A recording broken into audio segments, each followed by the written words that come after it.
तो नया मोदी मंत्रिमंडल तैयार है, जिसमें फिर एक बार अमित शाह गृह मंत्री बनाए गए हैं। राजनाथ सिंह को रक्षा मंत्रालय सौंपा गया है। निर्मला सीतारमण भी फाइनेंस मिनिस्टर बनी हैं। तो वहीं एस जयशंकर को फिर से विदेश मंत्रालय सौंपा गया है।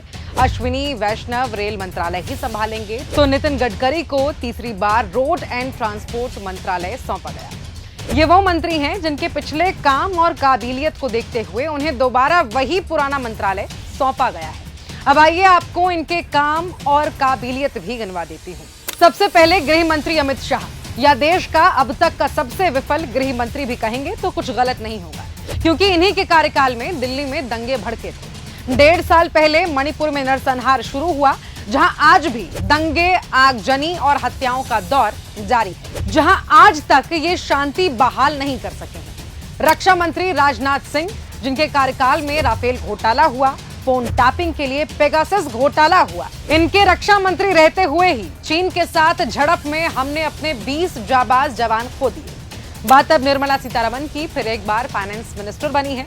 ये वो हैं जिनके कार्यकाल में भारत की अर्थव्यवस्था पूरी तरह से चरमरा गई। विदेशों में भारतीय रुपयों की वैल्यू लगातार गिर गई। फिर कहती हैं भारतीय रुपया नहीं गिर रहा है, बल्कि डॉलर निरंतर मजबूत हो रहा है। और तो और ये भी कहती थी कि मैं प्याज नहीं खाती, इसलिए प्याज महंगा हो भी रहा है तो मुझे फर्क नहीं पड़ता। एस जयशंकर, फिर एक बार विदेश मंत्रालय का जिम्मा इन्हें सौंपा गया है। जो कहते थे कि चीन हमसे मजबूत है, इसीलिए हम उसका सामना नहीं कर सकते हैं, ये वही हैं जिनके विदेश मंत्री रहते चीन ने हमारे हजारों वर्ग किलोमीटर जमीन कब्जा ली। एक के बाद एक अरुणाचल में गांव, बस्तियों, नदी, नालों, पहाड़ के नाम बदल दिए। जिनकी कमजोर विदेश नीति के कारण चीन बार बार हमें आंख दिखाने की हिमाकत करता रहा। बात अब अश्विनी वैष्णव की। पिछले कार्यकाल में इनके बेहतरीन प्रदर्शन को देखते हुए इन्हें फिर से रेल मंत्रालय सौंपा गया है। इनके रेल मंत्री रहते हुए ओडिशा रेल हादसा हुआ, जिसमें 50 से ज्यादा लोगों की मौत हो गई थी। मुजफ्फरनगर रेल हादसा हुआ, जिसमें 23 लोगों की मौत हुई थी। कानपुर रेल हादसा हुआ, जिसमें 150 से ज्यादा लोगों की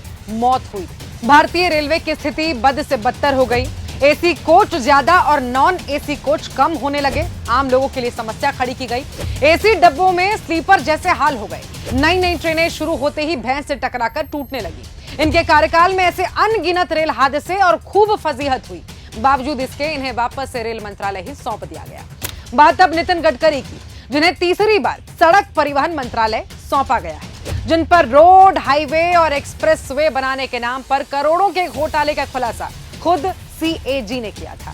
सीएजी ने अपनी रिपोर्ट में बताया था कि कैसे भारतमाला प्रोजेक्ट के तहत बन रहे द्वारका एक्सप्रेसवे की प्रति किलोमीटर निर्माण लागत, जो कि 18 करोड़ के आसपास थी, उसे बढ़ाकर 251 करोड़ रुपए प्रति किलोमीटर कर दिया गया था। अब आप ही बताइए, ऐसे लोग जो पहले ही अपना मंत्रालय चलाने में असफल रहे हैं, नाकाम रहे हैं, अब जब फिर एक बार ये मंत्रालय उनको मिला है तो ये देश का बंटाधार करेंगे या उद्धार करेंगे?